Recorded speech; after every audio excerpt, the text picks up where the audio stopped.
On the way back from New York, I was trying to understand this sensitivity I became aware of after my trip. When I travel, I love to immerse myself within the lifestyles of the people who live there. I tagged along with my sister, who had this amazing opportunity to shoot products for a brand from New York, and was able to visit a friend of mine and stayed in Brooklyn with him and two other girlfriends. Me being me, I built this thick itinerary of food places we needed to try. I arrived with the perception I had and left feeling emotionally motivated, some really sore calves, and inspired by the entire experience. You hear things about the people of New York. Cutthroat, they're the salt of the earth. Tough cookies among big temperaments, pushing by the crowds of people with my laid-back San Diego lifestyle.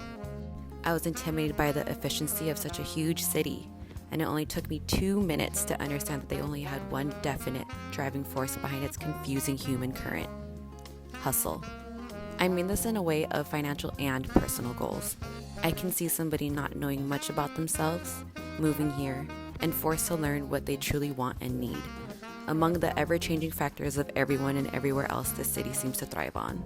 I think I found it confusing at first because I was trying to understand it like a like-minded entity instead of multiple mini canon events happening simultaneously. Sometimes you have to take a less pragmatic approach in dealing with yourself. Be less sensible and delude yourself into manifesting the person you want to become.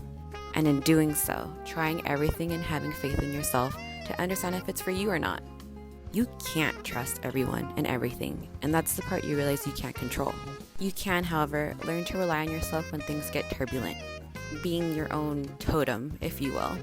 Every day you can choose small steps to better yourself, allowing a boundary to hold, trying a healthier way to have your coffee, not pressing snooze twice but only once, saying yes or no to plans and not having to find an excuse to do so. You slowly creep into choices that are genuinely yours. And slowly one day you realize that you stopped questioning your own authenticity and create a currency that is invaluable: confidence. New York is this city with a mosaic of different skin tone streetlights. Beneath you, the boroughs are bleeding with a maze of subways and steam. And as you look up, the vertical kingdom of glass towers and steel is just a reminder that you're in the financial capital of the world.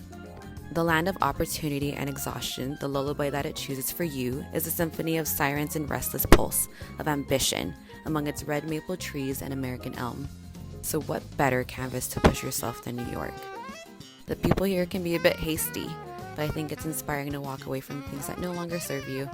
Whether it be from a persistent panhandler, a weird Uber driver that didn't match his profile, a bad job that pays well. Closing the door fully is one of the clearest signs of an abundant mindset. I think everyone here is proud of who they are becoming, but recognize that they are allowed to want more. They deserve more. It means believing in your ability to grow beyond your past, but appreciating the foundations that got you here.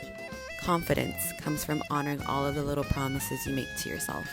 Drink 2 bottles of red wine paired with blood sausage in 30 minutes before a concert on the pier.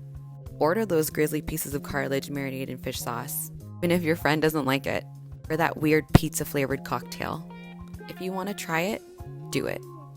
That transitional period of leaving who you were and still believing the person you've yet to become can be scary. Still be uncertain and still take gentle steps toward finding your groove. New York City permits you to be nourished by experience. I caught on that the potential of everyone's journey here is still half-baked. But it also made me realize that one of the greatest privileges in life is having the freedom of finding things out for yourself.